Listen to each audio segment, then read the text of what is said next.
저는 오늘 이 본문 말씀을 중심으로 해서 크게 세 가지를 여러분과 함께 살펴보려고 합니다. 첫 번째는 40년 동안 걷지 못한 사람을 걷게 만든 그 기적이 일어나게 된 동기, 그 발단은 어디에 있을까라는 것이고요.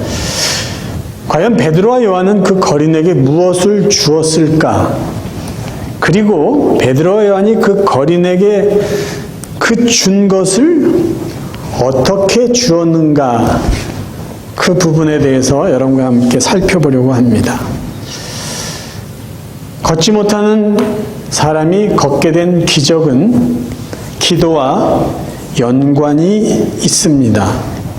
본문 말씀을 제가 다시 한번 읽어드릴게요. 제9시 기도 시간에 베드로와 요한이 성전에 올라갈 때 나면서부터 걷지 못한 그 사람이요, 베드로와 요한이 무언가 줄 알고 그 사람을 보고 구걸을 합니다. 그때 베드로와 요한이 그를 주목해서 우리를 보라 이렇게 말합니다. 베드로와 요한이 지금 무엇을 하고 있을까요? 그 당시에는 아침과 저녁 제사 때 기도하는 시간이 있었습니다. 그러니까 매일 아침과 저녁에 기도하는 시간들을 사람들이 갖고 참여했다라는 것이죠.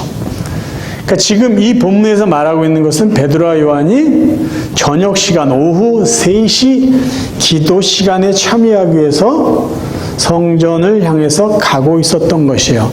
그럼 이 거리는 어디에 있었을까요? 성전의 밖에 울타리 예루살렘 뜰을 들어가는 미문이라는 그 문 앞에서 지나가는 사람들, 성전에 제사하고 기도하러 가는 사람들에게 구걸을 하기 위해서 앉아 있었던 사람이에요. 그러니까 지금 이 날 때부터 걷지 못했던 이 거지가 앉아서 구걸하는 장소는 많은 사람들이 오고 가는 곳이고요. 성전에 제사 드리러 기도하러 가는 사람들이 못 본 척 하기에는 힘든 아주 구걸하기 좋은 자리였을 것이에요. 그런데 오늘 본문에는 베드로 요한이 바로 그날 늘 그 자리에 앉아있던 거린을 주목합니다.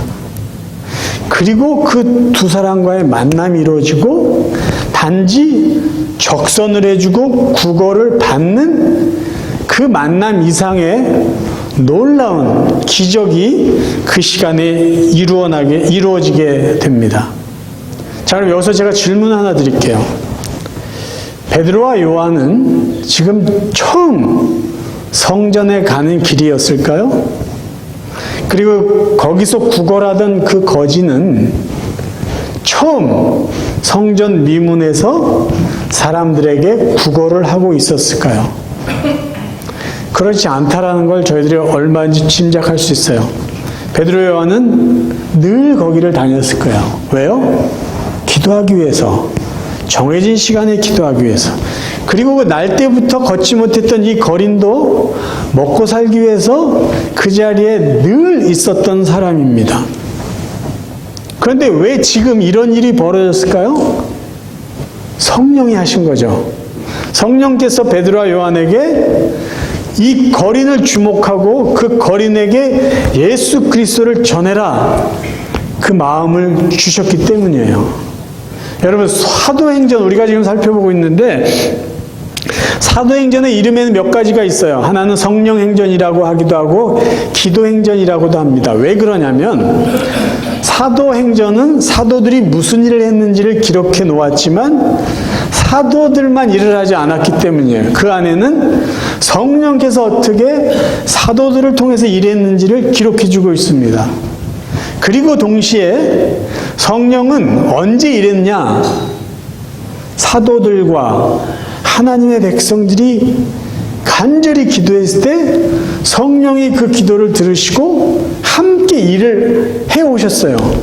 그래서 사도행전은 성령이 일한 모습이 기록되어 있고, 언제 성령이 일했을까? 대부분의 경우 성도들이 기도할 때 성령이 함께 그 기도에 응답하시고 함께 사도들과 일한 것을 기록해 놓았기 때문에 사도행전을 성령행전 또는 기도행전이라고 말을 합니다. 자, 그럼 저희들이 여기서 또 다른 것을 생각해낼 수가 있어요.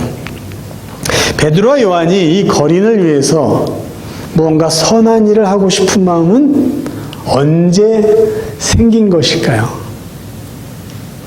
베드로와 요한이 거린을 위해서 무언가 주고 싶은 마음은요, 그들이 기도하면서 살아갈 때 성령께서 그 좋은 마음, 선한 마음을 주셨다는 겁니다. 베드로와 요한이요, 세상적인 일을 하다가 갑자기 이런 생각을 한 게 아니라는 거예요. 정기적으로 꾸준히 하나님께 기도할 때 성령께서는 그들의 마음에 하나님의 마음을 갖게 해주셨다는 겁니다. 그러면은 베드로와 요한은 평소에 어떤 기도를 했을까 한번 생각해 볼 필요가 있어요. 사도행전 이전에 복음서에서 제자들은 예수님께 기도를 어떻게 할 것인지를 가르쳐 달라고 말했어요. 그때 예수님은 소위 말하는 주 기도문을 제자들에게 가르쳐 주십니다. 주 기도문에는 6개의 기도 제목이 나와 있는데 전반부의 3가지 기도는 하나님을 향한 기도고요. 후반부의 3가지는 우리를 위한 기도예요. 그러니까 예수님께서 제자들에게 너희들을 위해서 기도해야 될 것은 우리라는 개념으로 기도하라는 거죠. 나가 아닌 우리예요. 우리. 그런데 성령 충만하기 이전의 제자들의 모습은요, 우리에 대한 개념이 없었어요. 그들에게는 나만 있었어요. 나.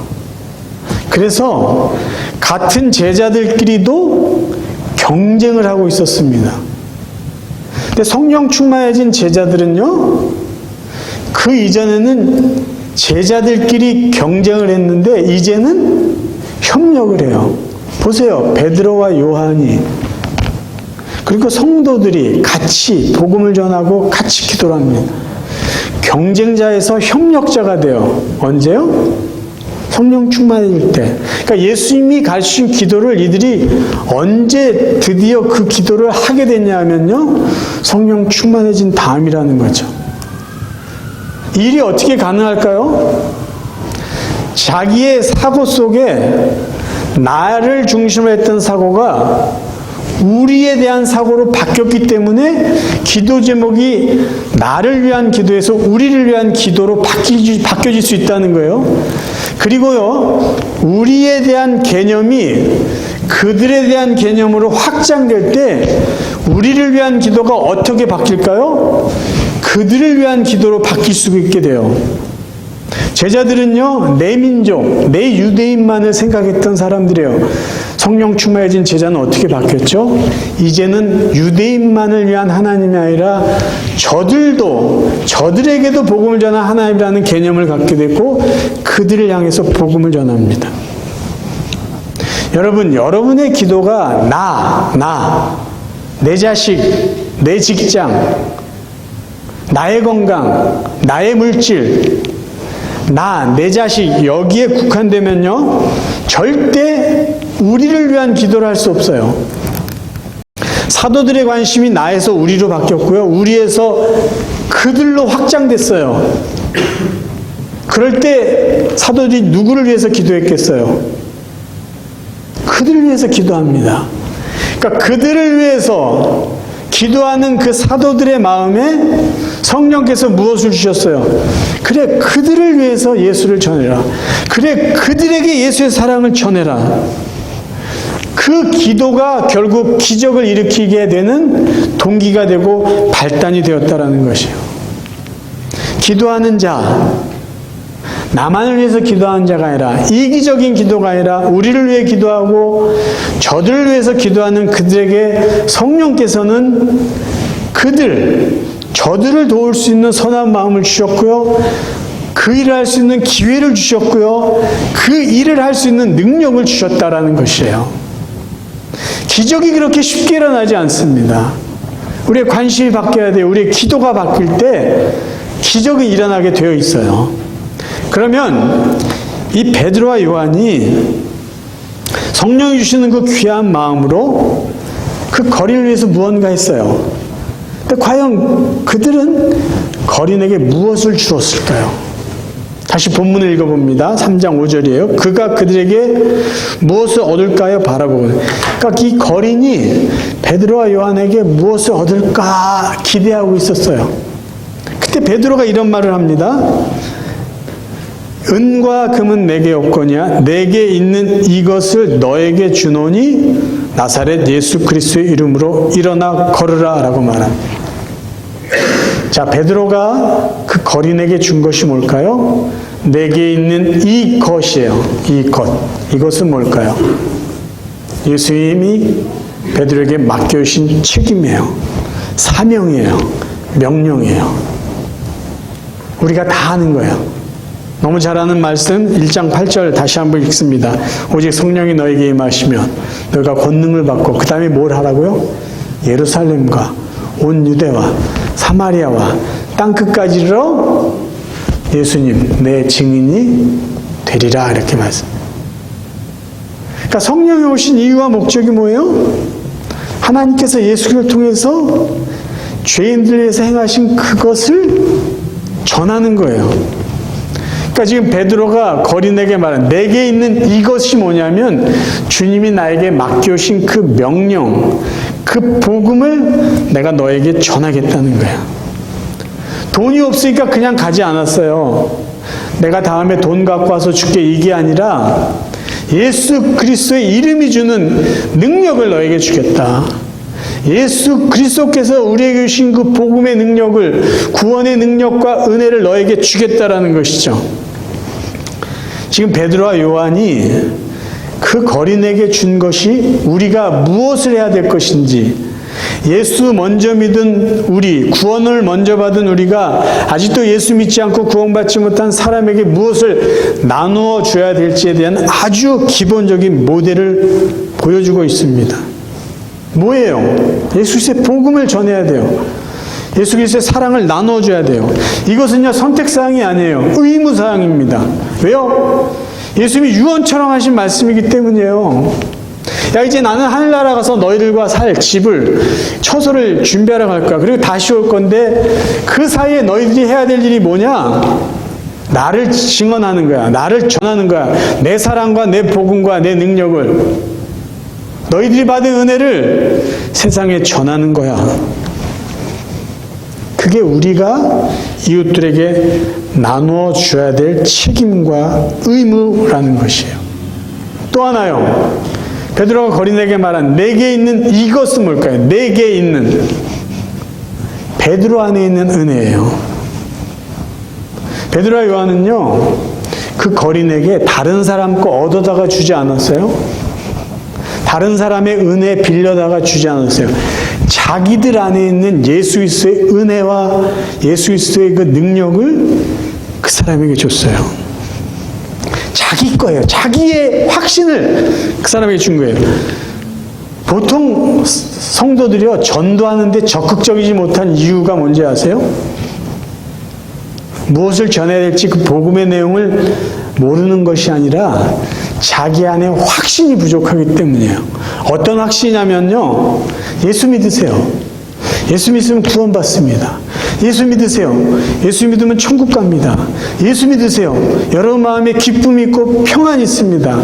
예수 믿으세요. 인생이 어렵고 힘들어도, 고난이 있고 정말 감당하기 힘든 상황이 벌어지더라도 예수 믿으신 능력과 평안으로 넉넉히 이겨갈 수 있습니다. 이 말을 전해야 되는데 내 안에 그런 확신이 없어요.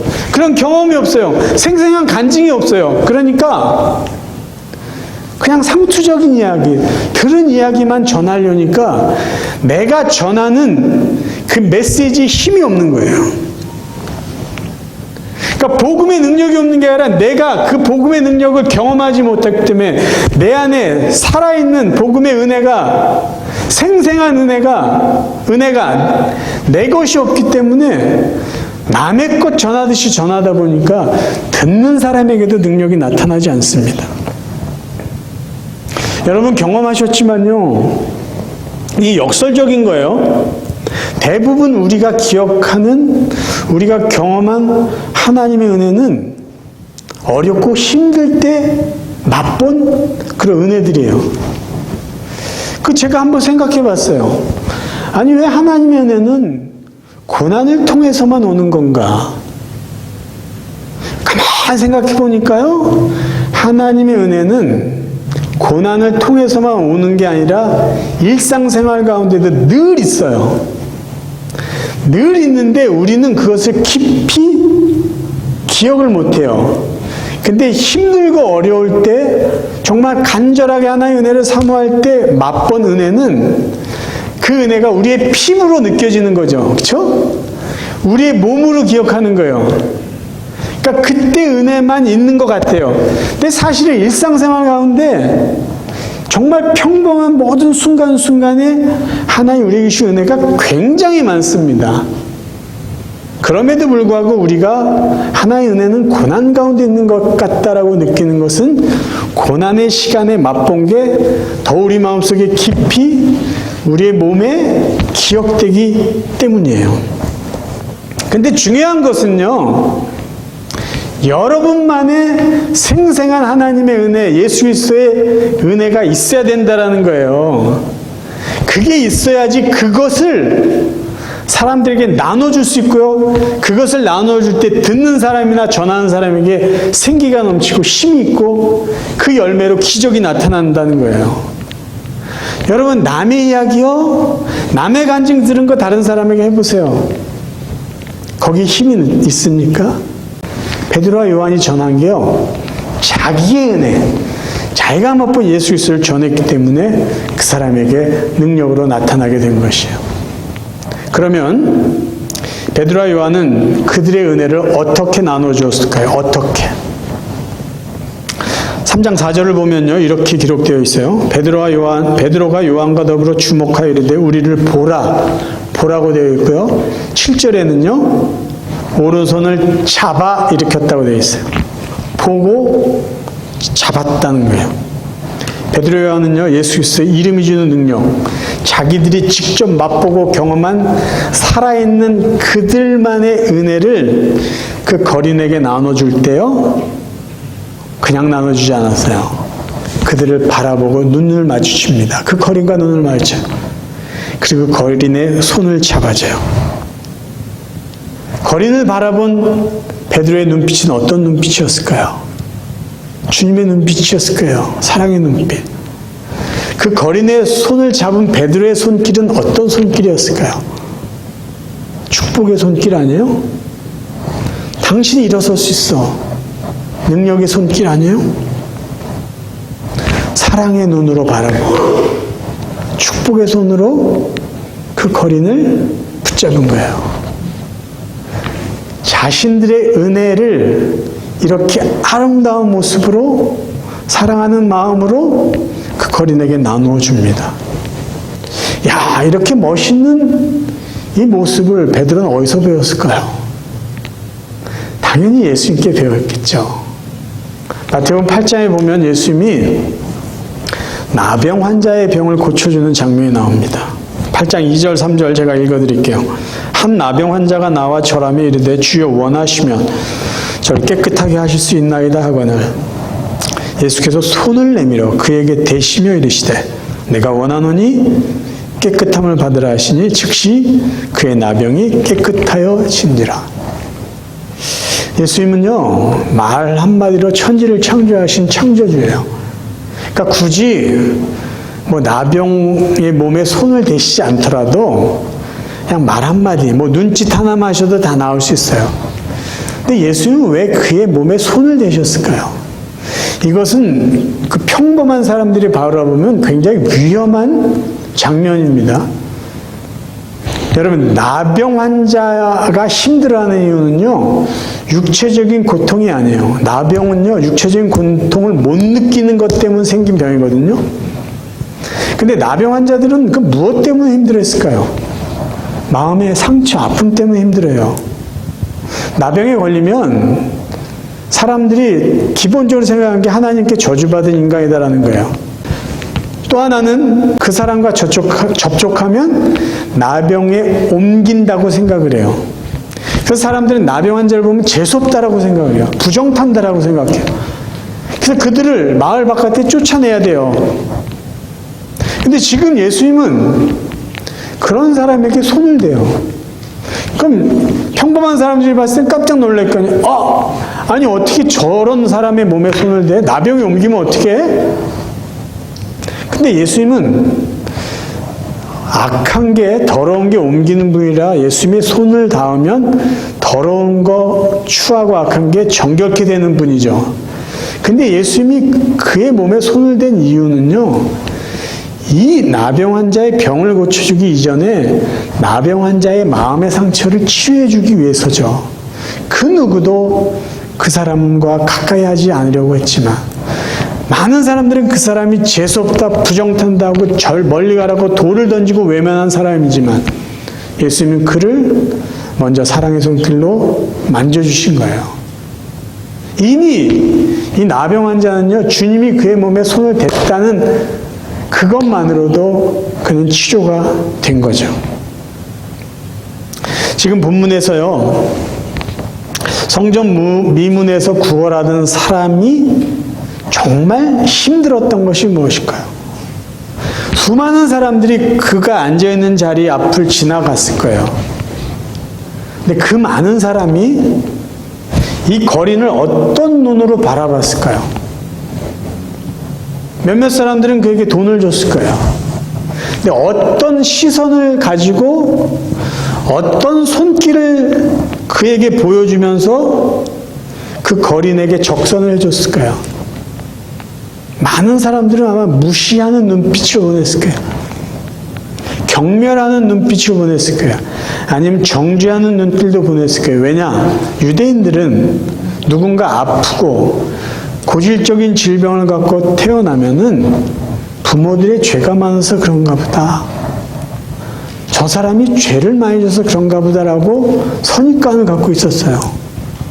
그러니까 뭔가 정상적이지 않아 보이는 사람들을 볼 때 그 사람들은 그 상대방을 무시하는, 경멸하는 눈길로 바라보았다라는 것이죠. 근데 지금 베드로와 요한은 그 거린을 어떤 눈으로 바라봤어요? 사랑의 눈으로 봅니다. 주님의 눈으로. 그리고 주님의 마음이 담겨져 있는 축복과 위로의 손길로 그 사람을 붙잡아준 거예요. 오늘날을 살고 있는 많은 사람들은요, 누군가 다른 사람을 볼 때 곱지 않은 시선으로 바라봅니다. 저 사람 나한테 뭔가 바라고 그러는 거 아니야? 저 사람 뭔가 내 마음에 들지 않아. 상대방이 무엇을 했던지 특별한 이유가 없어요. 그냥 싫은 거야. 그래가지고 아주 차디차고 불쾌한 눈으로 바라봐요. 제가 몇 년 전에 저 교회 앞마당에서 있었던 일을 잠깐 여러분에게 나누겠습니다. 팬데믹 전이에요. 장애를 가진 자녀들과 그 어머니들이 같이 조그만 모임을 할 수 있도록 제가 저쪽에 있는 그 룸을 하나 이렇게 저희 교회에서 한번 그 모임을 하시자고 그 장소를 빌려드렸어요. 근데 그날 처음 그 모임에 참석하겠다고 어느 어머니가 얘기를 하셨어요. 전 잘 모르는 분이에요. 그 시간이 8시였습니다. 12시였습니다. 그래서 제가 우리 본당 리모델하기 전에 제 사무실 이쪽 코너에 있었는데, 한 5분 전쯤인가요? 12시 5분 전쯤에 혹시 누가 오지 않았나 하고 나가봤는데요. 저 친교실 앞쪽에 조금 분위기가 어수선해요. 정확하게 4사람이 거기 있었는데 2사람은 그 테라피스트였고요. 한 사람은 어머니가 분명하고 또 한 사람은 그 어머니가 데려온 딸인데 바닥에 누워있는 거예요. 무슨 일인가 하고 제가 좀 서둘러서 거기까지 갔는데 그 어머니가 데려온 딸이 간질 그 증세가 나타난 거예요. 그래서 바닥에서 몸을 막 이렇게 비틀고 있어요. 그래서 저도 이제 놀래서 뭐 밑에 뭐 깔 수 있는 거라도 갖다 드릴까요? 제가 그랬어요. 근데 그 순간 그 아이의 어머니가 저를 바라보면서 괜찮습니다라고 하는데 그분의 눈빛은 저에게 이렇게 이야기하고 있었어요. 죄송합니다. 이런 딸을 데리고 와서 소란을 피워서 죄송합니다. 그 눈빛이 저에게 그렇게 말을 하고 있는 거예요. 여기서 아니 저분은 왜 나에게 미안하다라는 그런 표현을 하고 있을까? 근데 제가 바로 그 의미를 알았어요.